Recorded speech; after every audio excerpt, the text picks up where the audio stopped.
Hello and welcome to the That's So Craven podcast, your one-stop shop for all things Fulham. We are back and what a game we are going to be reviewing today. A 3-2 victory over Brentford at Legoland, the first league double over Brentford since 1947. Goals off the bench, Harry Wilson does it again, Tom Cairney with a trademark header, which we see all the time from Tom Cairney. And look, just a game where we were expecting very little going into it. I have to say, personally, I was feeling very unconfident beforehand. And, geez, feeling completely different now. Here to talk it all through, we have Skibby. How are we going, Skibby? Yeah, I'm all good. I'm actually a lot happier than I thought I would be on this Monday. Surprised. Yeah, I don't think it's really fully set in yet. But what I have to say though is that stat you gave, the 19, done the double since 1947, is disgraceful. Yeah. In terms of it makes them look good. It makes them look better than they actually are. But let's put it into perspective of we've never really been in in a competitive league together for a long time. So yeah, I mean That was in the old League Two, and I mean, we've there were seasons when they did the double over us in the old Division Three as well. We've had seasons where we've managed to just sort of stay in touch, but really since we've both been in the Championship or above, we've barely strung two results together, and now we're actually 3 games unbeaten against Brentford. Dad, looking forward to talking about this one, and thank you for joining tonight. Yeah, yeah, good to be here. Wasn't expecting any of this. I'd kind of taken my antidepressants and thought that I was going to have to double down halfway through the game, but big turnaround and Captain Sensible and Harry Wilson to do the business. Fantastic. Yeah, well, let's crack into it. I mean, firstly, just the fact, Skibby, we sort of touched on it a little bit, and you've touched on it again. The fact that we haven't managed to do the double over Brentford for almost 80 years. It's a Brentford team that's on the up at the moment. It's a Fulham team that we're kind of on the down. I think if we'd lost this, it would have been 5 losses from our last 6 games. And look, we all caught up before the game. We had a bit of a chat online beforehand, and we were all expecting a pretty dire day out, a pretty poor result, just based on the fact that these are teams going in completely different directions. Brentford currently sitting in the driver's seat for that last European spot, and Fulham having basically thrown it away over the last couple of weeks. Going into this game, how are you seeing this Fulham team looking to react based on such a bad run of form recently? Honestly, I wasn't expecting a reaction. I was expecting us just to continue as we were going in a downward trajectory. And I mean, I think I touched upon it on the Thursday show, which was, Brentford, yeah, they won 4 games in a row, but they were never really convincing. Even I remember Ipswich being, I think it was a 1-0 win where I think Amari Hutchinson hit the post. There was a lot of chances for Ipswich, and Man United 4-3. Man United being probably one of the worst Man United teams in their entire history. Yet Brentford still managed to almost let it slip right at the death. I think it was really 2 late goals. And the same, I think, around, I think it was the Brighton game. It was only until Brighton got a red card that they really started to sort of come on strong. So I think the form really did kind of flatter them a little bit. But that being said, I just didn't think that Fulham had it in their locker to really take the game to Brentford, because just given our performances very recently, I mean, Everton being the real standout game where we seem to be 1-0 up, cruising, no problems at all, and then just seem to like shoot ourselves in the foot by not marking, by a deflected shot, and then we just seem to put our heads down, and then teams get a sniff of blood and go for the jugular, which we just don't seem to do. And it was just interesting to see that a Fulham team actually came out at the beginning of this to actually take the game to Brentford and actually started quite well. I mean, it was nice to see Brentford start in the way that they did, not the similar way that they did at Craven Cottage, where they actually came out and tried to play this time, instead of putting 10 men behind the ball and just hope for the best. But, you know, and Burmo and Vista seemed really up for it, and they just seemed to be the real, the key men on paper. And I mean, you'd have to be really stupid not to have a game plan for them. So it just seemed that they were the ones that would be able to hurt us. But, you know, combating Mbuemo with Anthony Robinson seemed to be the right move. And then obviously Vista through the middle, they'll chop and change with, I think it's Mbuemo, Vissa and Sharda. Sharda normally stays out wide, but it's Mbuemo and Vissa who seem to be chopping and changing. But if you can try and contain them as much as you can, you'll have a bit of a sniff. But I think given the starting lineup that we put out, it seems to be that kind of level of double pivot, try and shut up shop a little bit, try and be a bit more balanced, but also using Adama, getting down that right-hand side against Lewis Potter, who isn't a fullback, but he seemed a bit uncomfortable. So that seemed to be where we'd see a lot of our joy. And to be honest, in terms of the actual starting lineups, we seem to get it quite right from the get-go, and that helped us going forward, I think, in terms of actually trying to get something out of the game. Yeah, Dad, we'll touch on the lineup a little bit. A couple of changes. We saw Smith Rowe get a start, Traore as well, and Robinson back in the lineup, seeing, you know, Cess drop to the bench. Your thoughts on how we lined up? I know I had a look, and Cottage Tactico posed the question that maybe we go to 5 at the back against Brentford, just knowing how well they attack with Mbuemo and Wissa down the wings, and Sharda as well. Do you think Marco got the selection right this time out? There were definitely a few little instances, as Skibby said, like Traore really caused a lot of trouble down the right. Do you think this is one of those instances where Silva, who online has copped a fair bit in the last couple of weeks, I'd say, from the supporters, do you think he got it right against Brentford? Well, I think some of the problem here is that we can all get the chess pieces out and move them around and think about tactically what might be the best lineup for a particular opponent.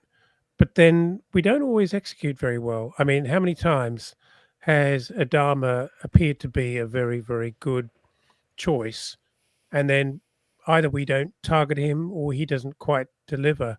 And, you know, you'd think that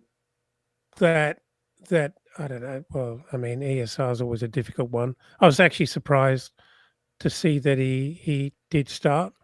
I know he's been a bit better over the last few weeks, but I thought that I was surprised that actually he was preferred. I thought Adama was really, really good. His crossing was good. You know, he played a fairly typical and traditional kind of a winger role, as opposed to be, you know, the guy just being put in behind and running onto it in a lot of green space. But I thought he was really good, actually, and he was probably, it provided our best outlet, certainly the first half. Yeah, definitely felt like that. He was causing a lot of problems for Lewis Potter, and I just found every time he got on the ball, he looked like he was going to create something. And the crosses he was putting in actually were very high quality. And look, they led to the opening goal. It's a stood-up cross, really well stood up by Adama, put it into a really good area, and Jimenez gets the jump perfectly timed. Skibby, I know in our group chat, Mark was giving Flecken absolute dogs for the whole day. Flecken should do better there, let's be perfectly honest. I think any goalkeeper's got to do better in that situation. Mm-hmm. I think it was a fantastic leap from Raul. Like, it's something you want to see. He was hungry. He wanted it. He got over the top of the defender, and the defender just was helpless because he had already committed, and there's nothing the defender can do there apart from just, you know, stumble and just hope the goalkeeper's going to actually make an effort to save it. But we talked about Leno having a bit of a shocker with Beto's goal last week, where still slipped under his glove, but this one was even worse. I think it's one of those. For me, it was one of those famous Jimenez headers where he does everything right, but unfortunately gets it straight at the goalkeeper, where it's just not quite found the corner, which makes him a bit easier to save. But Flecken's made an absolute meal of it, and yeah, quite rightly so. I think before the game, I believe his name was Flappy Flecken by Mark, so he lived up to his hype. But it's really funny as well when you watch the goal back. I didn't even realise, sort of at the time and watching it live, that obviously not at the stadium, but watching it live, that the Fulham fans didn't realise it had gone in. You just heard these groans of Brentford fans go, oh, and then you go, wait a minute, and then suddenly you hear the rapturous applause and cheering from the away end, because we all thought he should do better and save it, and it just sort of slips underneath him. But no, you're quite right that fantastic ball in from Adama, just stood it up at the right area, and you got to fancy him those chances. He really wanted the ball. He wanted it better. He wanted it more than the defenders, and that's all you can ask from the striker. If he can get it on target at those situations, then you've got a good chance of scoring. But yeah, I mean, fantastic start, and already it kind of set a precedence going forward that, you know, if you keep doing what you're doing, Adama, keep finding him, or on the left-hand side, if you can ping the ball in, then Raul Jimenez has got a good chance, and he's got their numbers that he will try and basically win, I reckon, good 4 out of 5 balls that come in that box. And it's classic Raul Jimenez as well, just getting goals late in the season just to pad it out. That was his 12th Premier League goal of the season. I had a look, and actually I think if he scores, not that this is going to happen, but if he does score 2 goals against City, he ends up in the top 10 goal scorers in the Premier League this season, which just seems unreal. But the fact that he's scored against Everton and Brentford in the last 2 games, having only scored 2 goals in 14 previous, and all of a sudden he's sneaking into the top 10. It's I think he did the same thing last season from memory. He came in quite late in the season, got a run after Jimenez had a little injury, and just scored a bucket load. A couple against Luton right at the very end of the season, I think, which just 2 on the final day, which just padded his stats a little bit before the end of the season. But Dad, look, it's a good start from Jimenez, a good goal, but Fulham just seemed a little wasteful throughout. Jimenez had a couple of snapshots on goal that went miles over the top. We just looked like we were struggling to get really good opportunities, and every time Brentford got possession, they pushed forward very, very quickly and actually looked quite dangerous on the break. And despite not really getting any good opportunities on goal, do we feel Fulham were maybe a little wasteful, knowing how well Brentford could potentially hit us on the break? Well, I'm not sure I'd think about it in those terms. I think you should never be wasteful, and you should always be mindful that you're very good in transition. I thought we found them pretty difficult to handle. I mean, they did move the ball very, very quickly, and they ran at us with pace. And I remember you commenting, saying that they were just sort of lumping it forward. I think it was better than that. In fairness to them, I think they actually did move the ball pretty well going forward. Some really good passes to find Mbuemo running onto them, and I think they were just genuinely very, very lively. They other than the one that Mbuemo finished past Leno, and I'm sure you want to talk about that as well. They didn't execute very well, but actually in moving the ball forward, they were really dangerous, really, really dangerous. I actually thought great segue into that. Why don't you talk a little bit about the Mbuemo goal?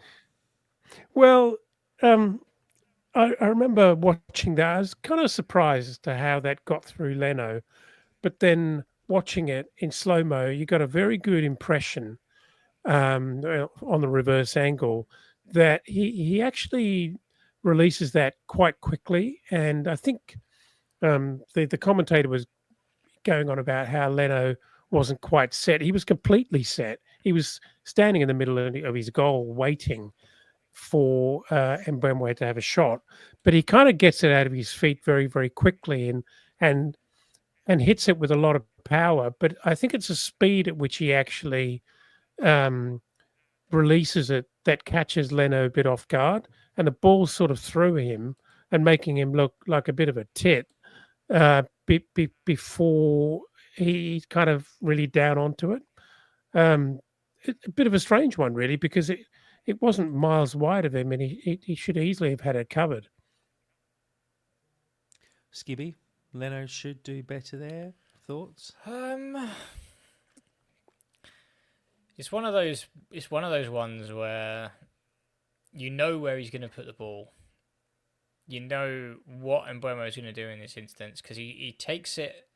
He's a left-footed player and he's on the right side of the pitch. He's taken it into his stride and he's brought it onto his right side. Bassey's then looked to get something on it and try and block the shot. If you're Leno in this instance, you've got to know he's going to be going for that far corner. But I guess at the same time, you've got to cover your near post because you'll look like an absolute muppet if you let him score near post. But I think, looking back on the goal, I don't think I can ask Leno to do much better, if I'm honest. I just think that he's done very well to get it. It's a striker who's in absolute top form at the moment, let's be honest. I mean, that was his 19th goal of the season in the Premier League, which is a pretty good feat for a mid-table striker. But as soon as he shifts that ball away from Bassey, it just happens so quickly, and I think I can't blame Leno, not in the same way that I did last week, for the Beto goal, which was I agree with you. way more comfortable and should have been more comfortable than it was. But I just think he's just a top form striker, shifted his weight, and just got a good connection on it. Not much else you can do in that instance. 1-on-1 as well, pretty much. Yeah, I'm just getting a little bit wary of Leno, and I know it might be slightly controversial because he is a great keeper. He made a couple of very good saves later in the game as well. But just starting to see a few cracks, which maybe make sense as to why Arsenal didn't fight too hard to keep him, because from distance, Leno seems to concede quite regularly and get beaten quite comfortably. He's just starting to show not an inability, but just he doesn't seem like the same keeper from a couple of years ago where he was winning us points consistently off his own back. It seems a lot more like we're just seeing moments where he's letting in goals that he maybe shouldn't be letting in. And I mean, let's move on to the second goal where the ball gets, long throw in. It's a little flick on header. And again, in a similar fashion to the first goal, we should know that this is going to happen. We know that Brentford have long throws. We know with a long throw, all you're trying to do is get a little flick on and then win the second ball. And to leave a man completely unmarked at the back post is terrible.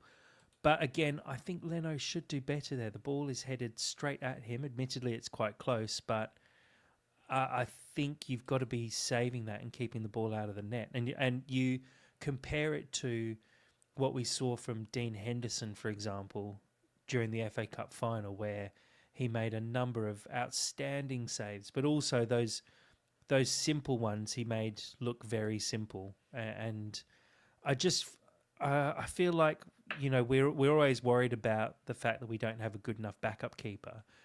I'd like to actually get to the point where Leno is our backup keeper, and he's a very good backup keeper, but we bring in a really, really top class number one. And I think at that point we probably gain another 10 points this season, and we're probably pushing those Champions League spots, which is it's a big difference. It makes a big difference having a good keeper in place. But I mean, on that second goal, it's just sloppy stuff again, Dad. It's one of those moments where we know that there's going to be a long throw in. We know exactly the game plan from Brentford, and again, it's just before half time. We just let it slip. Sorry, not before half time. We had a lot of trouble with those long throws. I mean, they're very difficult to deal with. If someone can consistently put it right into the 6 yard box as they were doing, that is very, very threatening. And it was interesting to see a number of times that we actually chose to put the ball out in defence rather than actually hoofing it further up the pitch because whilst that may be a decent choice for a defender, if they've got a long thrower, that's actually a bit of a dangerous thing to default to. Um, I want to talk about Leno, and I want to take the alternative debating view here. I think he's definitely had a couple of really poor goals put past him in the last maybe three three weeks, possibly 4 weeks. Um, I don't know. I just think that um, I actually think that second goal came from a place which was not a long way out, and he had a free header at it. And that I actually think that was a little bit harder to save. You can't compare it to Henderson's freak show at No, Wembley no, of on course, of Saturday. course. Because that was Henderson, and I really like Henderson. I think he's a really really good keeper, and but that was Henderson on one of his very very very very best days, as opposed to Leno on a kind of a B minus day. It wasn't his worst performance because Yeah. he wasn't terrible yesterday, but No, I there's do just some, appreciate that there's a couple of moments, and they're costing us. Um, and not but just I that, don't. just like I said, the simple things. Like there was one point where Wissa from a corner managed to hold Leno off and stop him from getting to the ball, and the ref didn't call a free kick on it. And these are moments where the keeper shouldn't be letting that affect him, and Leno's seeming just to be maybe just losing that little bit of strength that he had a couple of years ago, that reflex that he had a couple of years ago, and maybe it is time to be a little brutal and take that next step and find a better keeper. I think that's a pipe dream in the context of Maybe.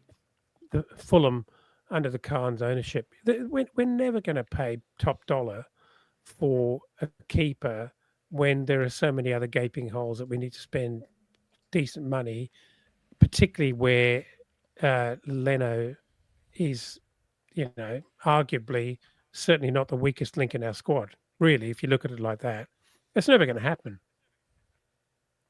Yeah, well, no, you're probably right. Skibby, thoughts on the second goal and on Leno in general, I guess? Goes back to a rant I had on Thursday on the After Dark show. Zonal marking. I hate it. I think it's the worst thing that you can do when you are the lowest of the low in the league for conceding from set pieces. Because, like Mary said, when you're man marking, everyone has a responsibility. Everyone knows exactly what they're doing, right? And when you watch it back, yeah, there's a bit of a melee in the middle. Everyone goes up for the ball. Tete has no idea where the I believe it's Norgard at the back post is. No idea. Just guessing at this point. But what really grates me is Visser is standing on Adama Traore, and as soon as it's gone over Tete's head, Visser's moving. Adama's not moving. Why is Adama not moving? Why aren't you following your man? And then Norgard gets the ball across the goal. Yeah, Leno should do better, but at the same time, it's a point-blank header. You've got milliseconds to respond. He's got to do something, but he just throws his hands up, which any person would do. And Visser's then got a tap in. I think it was going in anyway. But it's I think it was in. zonal marking. I think it was in. Yeah, but I they've given it to agree Visser with anyway. I agree with you, Skippy. I totally But agree with you. It's stupid. It's just when you watch, when you play at any level, man mark, right, big lad on big lad, right? Yeah. Make sure that there's no absolute weird mismatches, and you've got a stone's throw chance of actually getting the ball out and not conceding from this corner, free kick, throw in, whatever it will be. But we just seem to be messing it up. It's really simple stuff. Like I said, Adama follow Visser. That's the first thing he should be doing, but he doesn't, and then we concede from it. I mean, from the goalkeeper situation, I would probably be more inclined to pick up a up and coming early 20s type goalkeeper who's having probably a good spell in the Championship, or is like, you know, the sort of Trafford type player.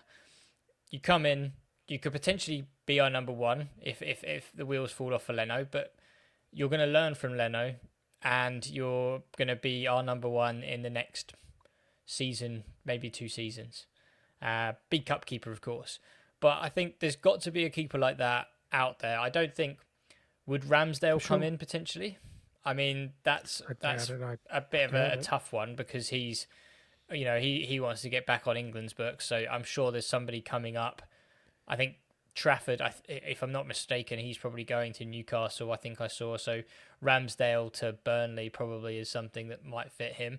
But there's got to be a young goalkeeper who's, you know, wants that next step in his career. You know, he's done it in the Championship.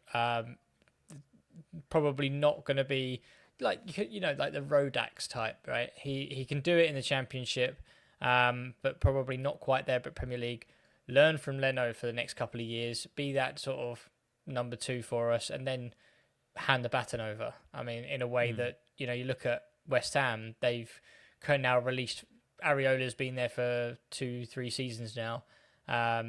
He's now passed the baton on. They've released Fabianski, and Areola's their number 1. He made an absolute howler at the weekend, but we'll ignore that part. But that's exactly, I think, the steps that we need to take. I don't think it's right to completely bin off Leno just because he's had 2 bad games at the end of the season.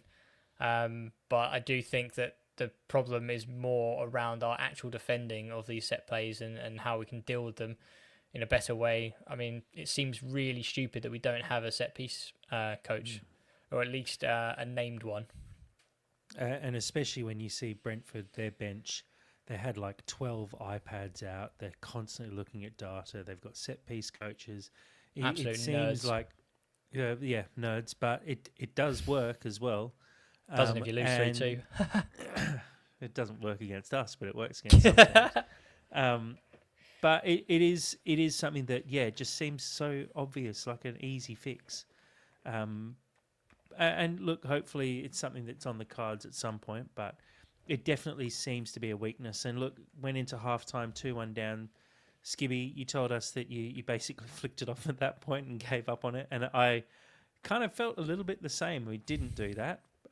But, you know, when it's 11 o'clock at night and you're watching the game and you go 2-1 down just before half time, you just feel like going, I'm not sure I want to do the rest of this and be up till I'm glad you've outed me in front of everyone. But no, I mean, what I will say is, I don't think you would have been the only one, trust me.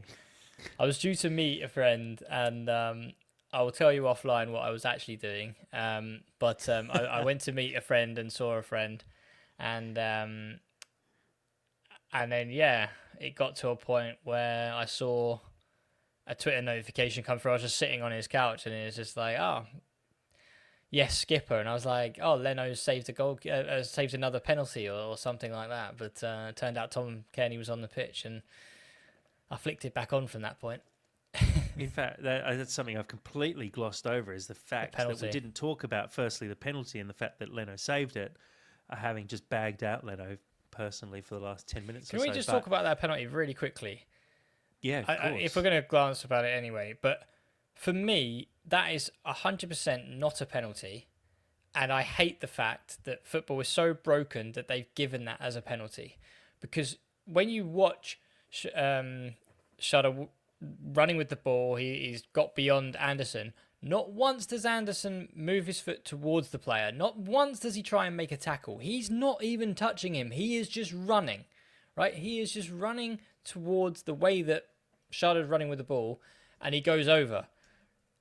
You hear all these tapes and everything with VAR, like, oh no, that's a coming together.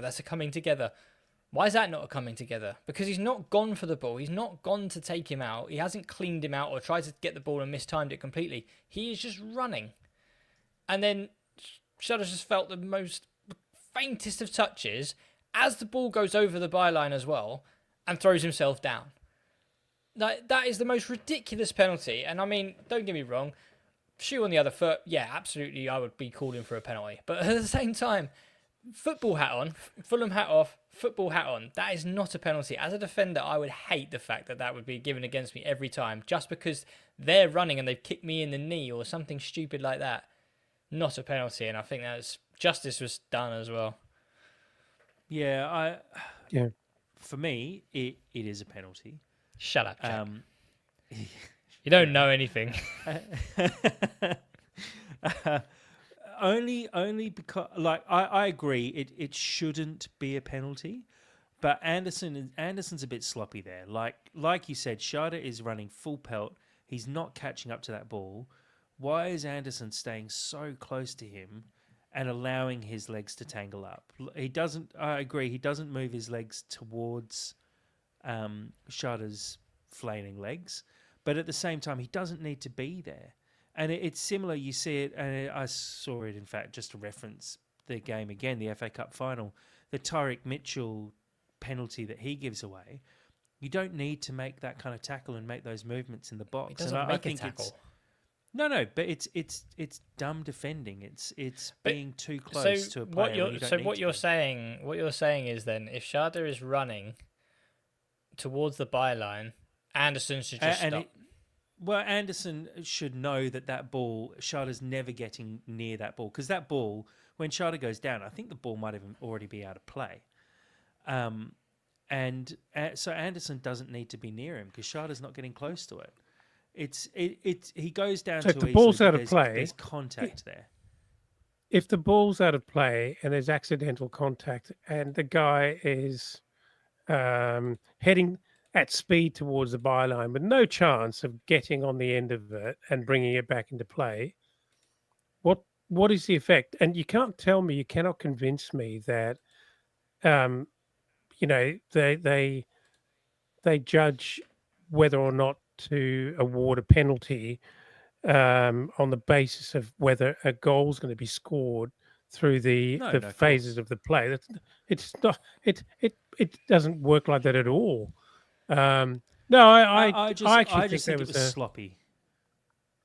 I got a bigger problem with all of this in that I thought, for a guy who I rate, and he's one of my countrymen, so I really do rate the guys as a referee. I thought he did a couple of really terrible things yesterday in bloody evening up things when two different players were on yellow cards, and I thought that was really poor. And I think he kind of undermined his control of the game. Yeah, it's a bit of a shame because I actually praised him before. I rate him, saying he's the best ref in the Premier League. But I think he got good. The first Tete yellow card wrong. I think then the call for Tete to be sent off for that second challenge, that would never. Soft. There's no time that would ever be a yellow card unless he'd made 6 previous poor tackles before that, and that was just like a culmination. But that's never a yellow card. Wissa, the first one, clear yellow card, dragging back Leno. That's obvious. And then the second one is a yellow card every day of the week. Tackle and I have from no behind. idea why that's not given. Tackle from behind as we're breaking forward. It's a clinical tackle where he clearly is never going to get close to the ball. That should 100% have been a yellow card. So I agree. I think he made a few mistakes by levelling it up. I think he could have easily given another penalty later in the game, and I think he didn't because he gave the first one as a soft one. I think there's a couple of instances where I think Wissa goes down once and Mbeumo goes down another time, or Sharda goes down a second time. So, yeah, I agree. I think it was a slightly poor performance from Gillett. But, look, it's a great save by Leno. And before the penalty's taken on our feed, which you would have also seen on our Discord if you are a member of the Discord, they actually pulled up a little graphic of Mbeumo's penalties this season. Every single time he's gone to the keeper's left. And I said to Dad as we were watching, geez, I hope Leno's done his homework because he always goes the same direction. And then he goes to his right. And Leno somehow manages to save it. So obviously Leno didn't do his homework, but it kind of worked out in his favour at that point. So it's a poor penalty though, Dad. Leno actually gets it with his other arm and actually dives further than he needs to. That's right. He's actually gone closer to the middle, down the middle, actually, but he hasn't hit it very well. He's hit it too low. I mean, if he went over Leno's head down the middle, it would have been an easy goal. But he was trying to be a bit clever. And yeah, it's a poor miss. So you might argue justice, but I don't know. I just think it was. I think Leno was fortunate because I don't know why you would actually gamble that he'd go the other way when 4 or 5 previous penalties have gone to the keeper's left. But anyway, yeah, Leno nearly gets beyond it. Ever penalty missed. Yeah, It was. Yeah. Probably Leno's first actual penalty save for us as well. Yeah, I actually can't remember Leno saving a penalty before that. So maybe it was justice. Let's go with that. But let's talk about the good stuff now. Silva makes a substitution at half time, which we don't see that often, but Sanderberger pulled off for Tom Kearney. Obviously looking back on it, it was the right decision, but at the time I was a little sceptical, but we just didn't have that control in the middle of the park. We weren't being pressed too hard in the middle of the park, so it did sort of make sense. And look, I think Kearney did genuinely change the game. Every time he got the ball, he looked comfortable with it in possession. And around the 60th minute mark, I think it was about the 65th minute, so just before Kearney scores his goal, as a double change, bringing on Harry Wilson and Josh King. And I have to say, we haven't seen much of Josh King over the last few months, but geez, he looks like he's taken another step and a step up. Skibby, I'm not sure your thoughts on Josh King, but for me, I remember talking about him back in January and saying, he just looks like he's just not quite quick enough for the Premier League yet, maybe not quite strong enough either. And it just seems like he's had a bit of a physical transformation over the last couple of months. And I think that's the key point here, right? Is a lot of people are calling for King to be put in the centre midfield in a Premier League in a season where we were chasing, top half European places. And that was a big ask for someone of 16, 17 to come in and take a very, very commanding role in a very commanding position on the pitch. And it really had to be managed by Silva. And I think you're quite right. Just by being around the team and training with the first team, that's going to beef him up and make him and improve him better. Like, he's going to be around players like Tom Kearney, Wilson, for example, kind of comes to mind because he's not the biggest of players, but they can hold their ground in the Premier League and they can just be more smart with the ball and more intelligent with the ball.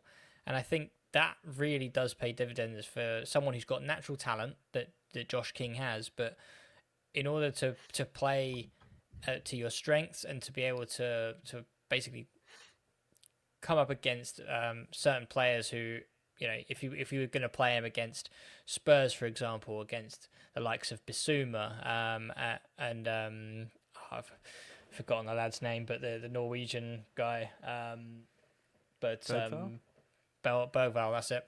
But if you're going to come across these kind of strong central midfield partnerships where you might get a bit lost, I just don't feel it's the right time. But for him to come in like he did, and like you say, we had Tom Kearney come in for Berger, so they weren't over dominant in the midfield, I'd like to say. It was a game that really kind of called for Josh King to be eased into the Premier League, which I thought was the right call. I think he's set himself up perfectly for next season. I mean, he's just been called up for the England European Under-19 squad, so he's going to come into pre-season off the back of hopefully a successful tournament but he's going to get a lot of minutes. He's going to get a lot of time, and there's a lot of very good players in that squad as well.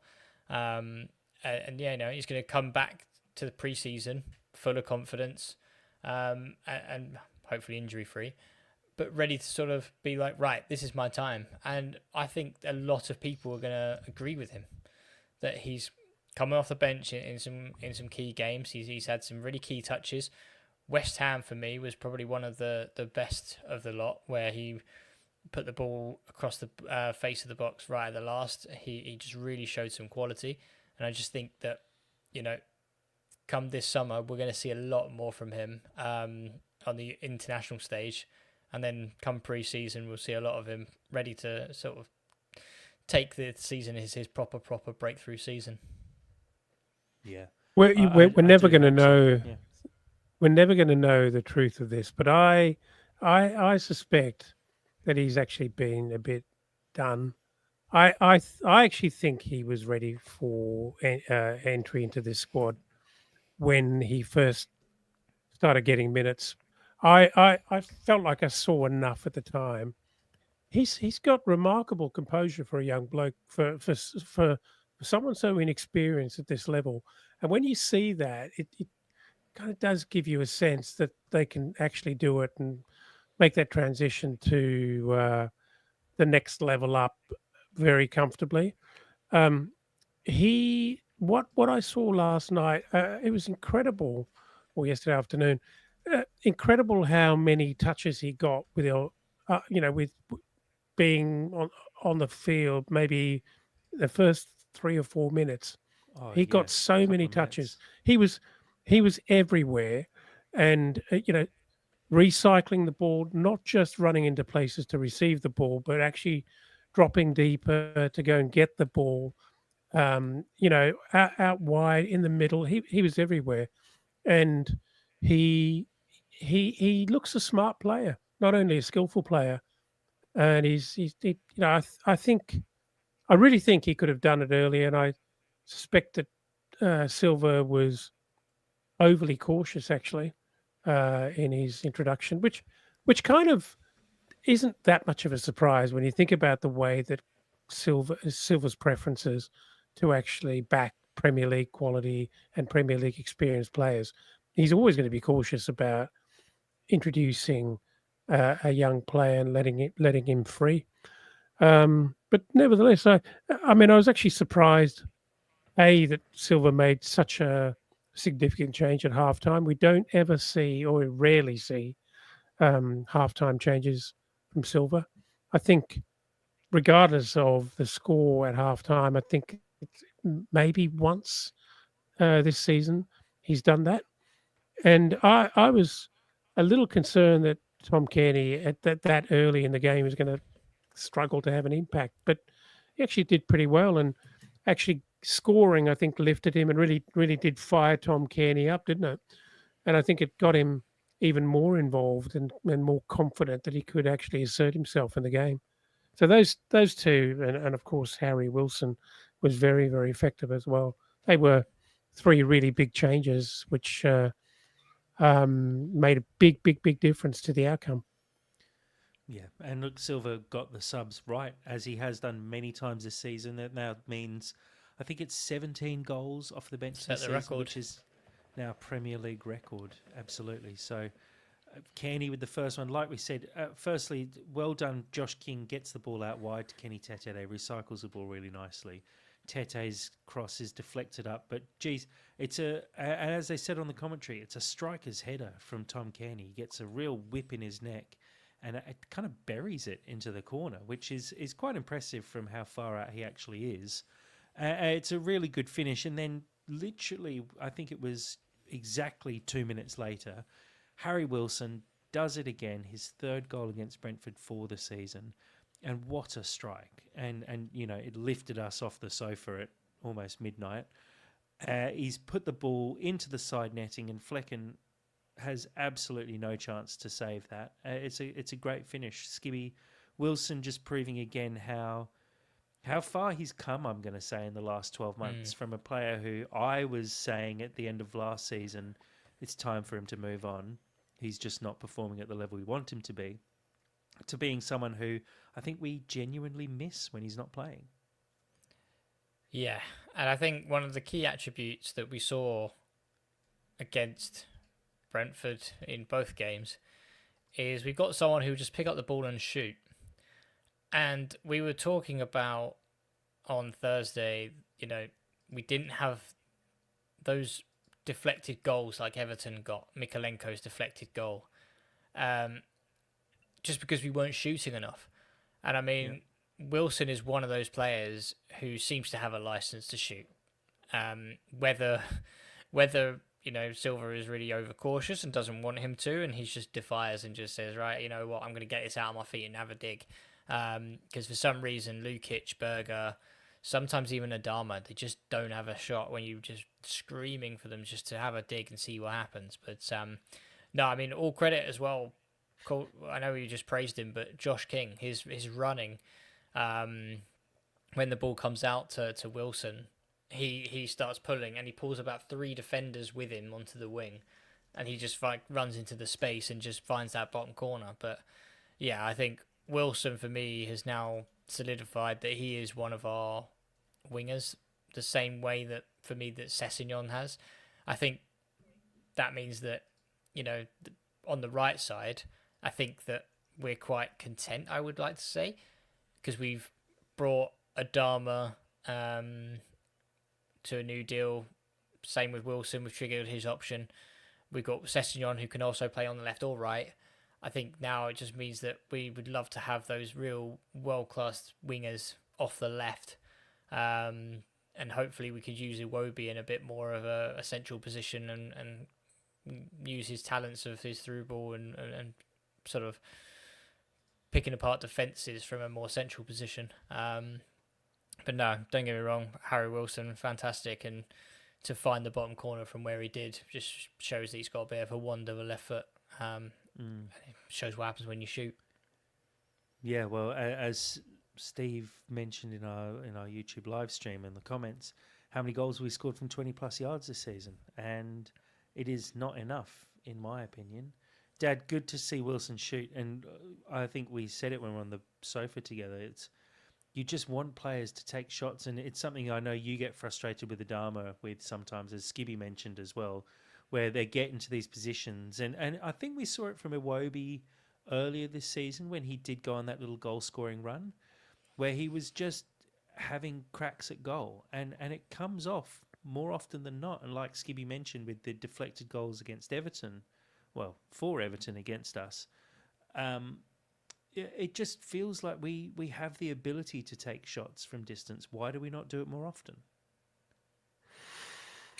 Don't know the answer, but that's something Wilson, he just enjoys doing that. He backs himself. He fancies, that sort of 15, 20-yard shot, and he's very, very good at it as well. And Sess has got it in him.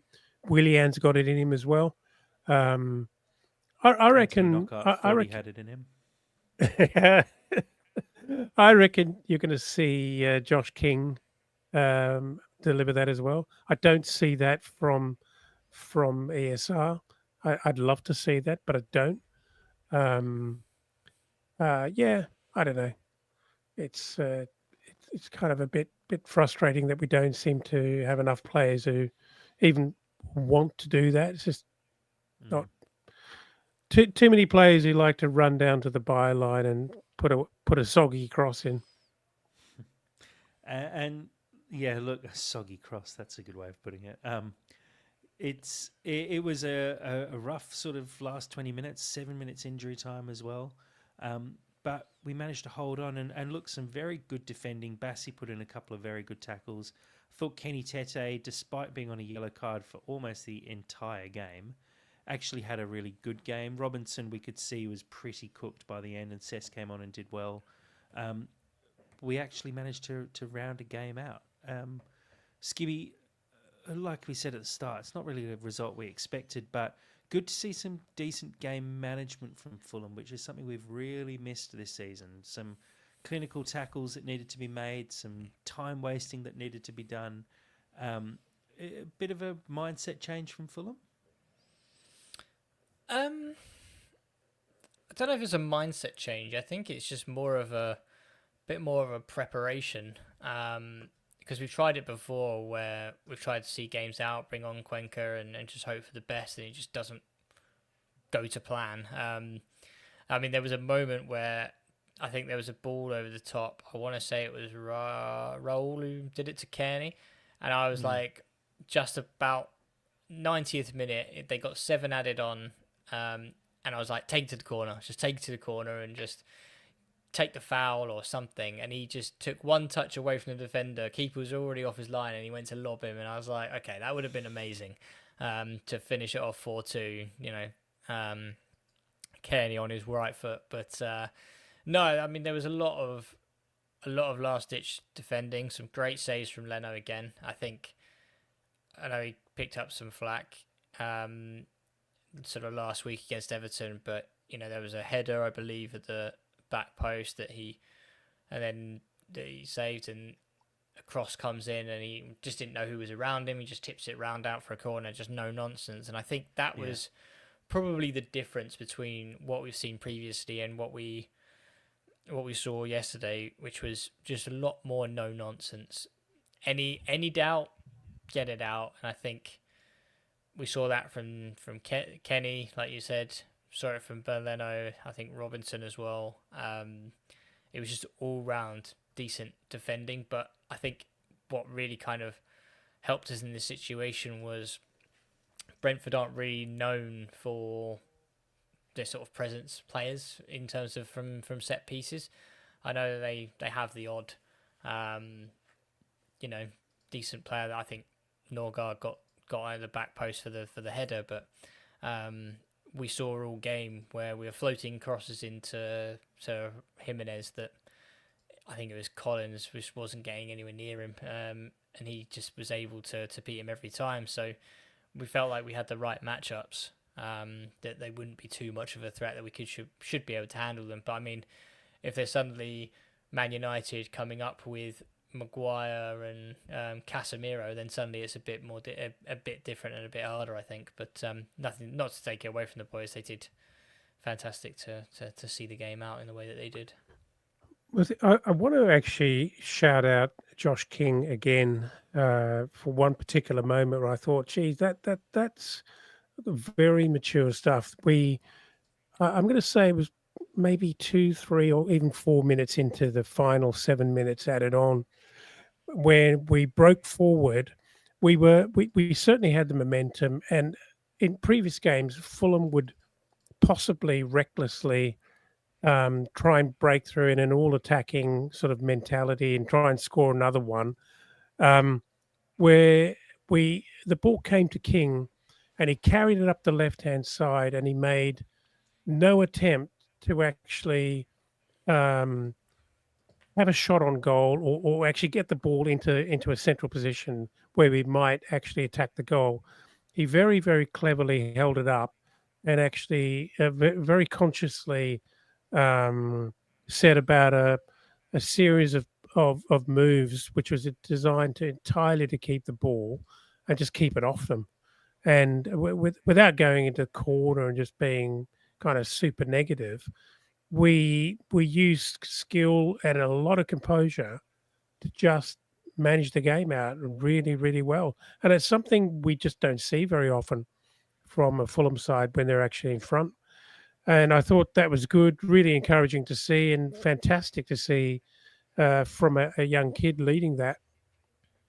It was very smart that moment. He, like you say, he actually had the awareness to, and it was a real opportunity for him as well. There was a good break on. Mm. He could have run really hard at goal and maybe gone for some glory there, but team first and smarts to just slow the ball down, and rather than going to the corner and trying to hold up the ball, and maybe he realizes he's not strong enough to go to the corner by himself and hold it up, he actually just recycled the ball back, and we probably wasted a good minute just passing the ball between him, Kearney, and I can't remember who the third player was. They were just sort of playing around with it. But yeah, I agree. Really smart stuff. And like I said, good game management by Fulham to actually close this one out and get the result that we needed from this game. And look, we'll have a quick look at some of the stats. fairly even across the board. Fulham with more shots on goal, 16 to Brentford's 11, 50% possession. Fulham with the one shot on target more, only 3 passes between the two teams, separating with 374 for Brentford, 371 for Fulham. 8 fouls for Fulham, 12 for Brentford, 4 yellow cards apiece for both sides. It did get pretty spicy towards the end of the game with a lot of yellow cards being given out. And I know we did bag out Jared Gillett earlier, but I actually think he managed to keep control on that game fairly well, because there could easily have been a number of red cards handed out by the end of the game. And he pulled up a free kick, which I was really happy about, when Jimenez got a big drag back from, can't remember who the defender was, and we got a free kick on the edge of the box. That doesn't usually get given, but I'm glad it did. Question here from Steve on our live stream. Was that final moment after full-time Tom Kearney's farewell to the away supporters? And look, we're going to touch on this at the end of the season as well, where we'll do a bit of a squad review, but I'll throw it to the group, because I felt, in fact, after Kearney scored, it felt a little bit like that was his last goal for Fulham, and he knew it. Skibby, your thoughts? Was that Kearney's farewell? I think so. I think he'd be silly not to, just because we've seen that he's still got it in. He's still got it in his locker that he can make changes. He can make differences in games and be that difference maker. But I think the way that Fulham are going, I just think that we're just not at that level anymore. And unfortunately, he's going to have very little to no minutes if he stays. He's going to be that kind of figure in the dressing room that, you know, supports people like Josh King. But that being said, if you believe the rumours, he's got a contract on the table for a pay rise to be the player or the midfield maestro at Wrexham, who, let's be honest, it's an exciting project. If you've been living under a rock, then you don't know about Wrexham and, you know, all their Disney money and all that stuff. But I just think that the Championship is kind of his league, where he can play it week in, week out. He can do bits for Wrexham and take them to a level that they want to be at. And I just think that this happens in football. Yeah, there's loyalty, but at the same time, I don't hold it against him. If he's not going to play, then, and he still thinks that he's got something to give, and he's still got the fitness in his legs to be able to do so, then I'm not going to stop him from leaving the club. But I do think that I reckon he will probably leave come the summer, because he wants minutes, which we can't offer. Yeah. I think that Wrexham deal makes total sense as well when you consider the circumstances. He obviously wants to move into media at some point, and what better way to do that than go to the biggest football documentary around at the moment, and the biggest sort of money spinning machine in terms of football content. It totally makes sense. And you know, the other thing, Wrexham will be looking for someone who's got experience of getting out of the Championship and into the Premier League. He has done it 3 times, and I think potentially 3 times as captain. Was he captain the first time around? Yeah, he was. So it makes sense for him to go. He would go with, I think, every Fulham fan's full blessing. Because as much as I'd love him to stay around at the club just because he's Tom Kearney, I think in terms of what's best for his career now, it makes more sense for him to move on. And I think every Fulham fan would give him their full blessing to do so. Dad, your thoughts did it feel like Kearney's final game for Fulham? Or maybe not final game, but final big moment for Fulham. Well, if you said, you know, when he scored that goal, did I think it was his big? He obviously didn't think. He thought he had one more chip in him, because he was actually that would have been fantastic, wouldn't it, if he actually pulled that off? And it was, if that was on his left foot, as you said, if that was on his left side, that might have actually happened. No, if the rumours are correct, I think good on him if he can pick up that. It just seems right, doesn't it? Get a little pay rise, get the be part of a really fun project, and probably be able to have a big impact.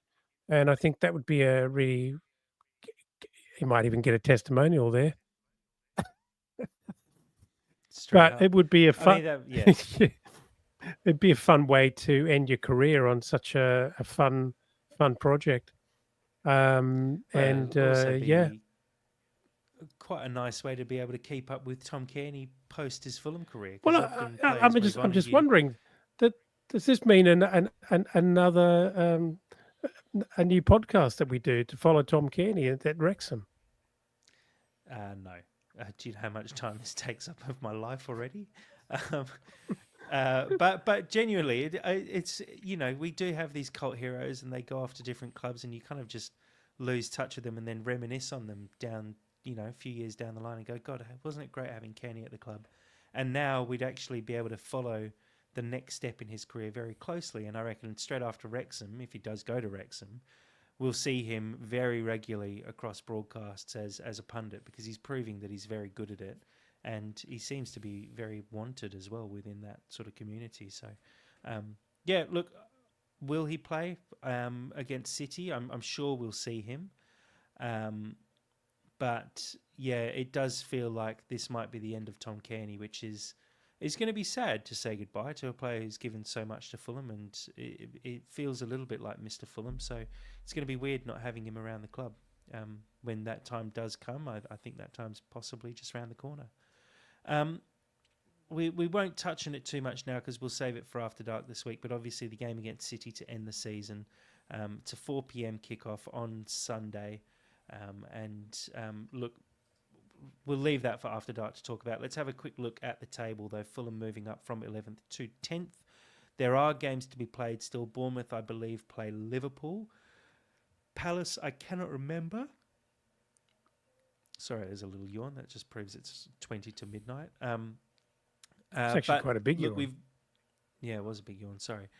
We've made a little bit of progress and actually caught up to Brentford. We're just 1 point behind them. It's going to be a lot to play for on the final day. I cannot remember off the top of my head who everyone plays. I think Brentford have Wolves. Wolves at Molineux. Yeah, Brighton. Go on, just reel them off for me, Skibby. Brighton. Well, they got Liverpool tonight, and then they've got Spurs away, I believe. Yep. And then we've Bournemouth, obviously got City. Bournemouth have City tomorrow. Yeah. And then they have. Oh, you've escaped me now. I'm sitting in front of a bloody computer.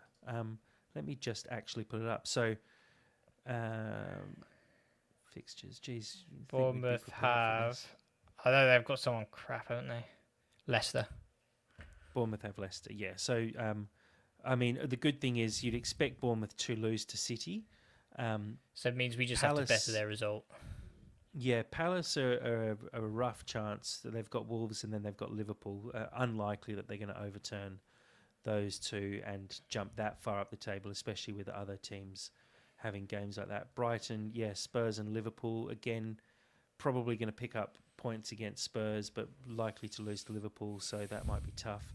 Brentford surely going to get a result against Wolves on the last day, but you never know with this Wolves side. And look, we've probably got the toughest game of them all against Man City, realistically, although Palace have Liverpool. But look, it's not out of the question, and at least it's tight, and it means that if we do pull off something special, we will jump up positions.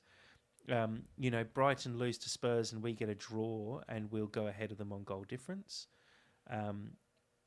Brentford would need a massive loss for us to get a draw and us, overtake them. But there's still a fair bit to play for. It could be two positions up, two positions down on the final day. You really don't know what we're going to be looking at. So the game against Man City, which usually you'd expect to be a sort of dead rubber, actually means a lot now, because when you look further up the table as well, Newcastle in third on 66 points, Forest in 7th on 65 points, 1 point between Champions League and the Europa League at the moment, it makes a big difference. So City will be putting out, I'm sure, a full strength team to try and get those points to lock in Champions League football for next season. So it's going to be a tough game, and I look forward to hearing After Dark talk about that. Maybe we're going to be a little bit more positive after actually getting a result against Brentford, but it does feel like a bit of a free hit, and maybe we do see a few changes and rotations to finish off the season.